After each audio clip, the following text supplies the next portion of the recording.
আসসালামু আলাইকুম রহমতুল্লাহ। সুপ্রিয় 5 মিনিট মাদ্রাসার দর্শক মণ্ডলী, আজকের ভিডিওতে এমন একটি গুরুত্বপূর্ণ আমলের কথা বলবো। আপনি যদি এমন অসুস্থ হয়ে পড়েন, চিকিৎসা করে কোনো সমাধান পাচ্ছেন না, তাহলে আল্লাহ রাব্বুল আলামিনের একটি ছোট্ট নামের ওজিফা আজকের ভিডিওতে আপনাকে বলে দিব।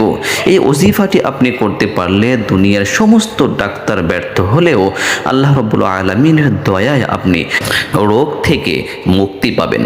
চলুন জেনে নেই কি সেই গুরুত্বপূর্ণ আমল। প্রিয় দর্শক, রোগী চিকিৎসার অনুপযুক্ত হয়ে গেলে, তার জন্য কোনো চিকিৎসা পাওয়া না যায়, ওষুধ খেলে সুস্থতার পরিবর্তে অসুস্থতা আরও বেড়ে যাচ্ছে, সর্বপ্রকার চিকিৎসা করার পরেও রোগী কোনো রকম সুস্থ হয় না, তার জন্য আজকের এই ওজিফাটি আল্লাহর নামের একটি ওজিফা। আল্লাহ রাব্বুল আলামিনের একটি পবিত্র নাম ইয়া সালামু, ইয়া সালামু।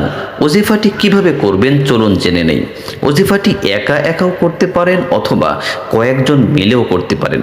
প্রথমে 3 বার দরুদ শরীফ পড়বেন, তারপর 1,25,000 বার আল্লাহর এই নামটি পড়ুন, ইয়া সালাম, ইয়া সালাম, ইয়া সালাম। শেষে আবার 3 বার দরুদ শরীফ পড়ুন।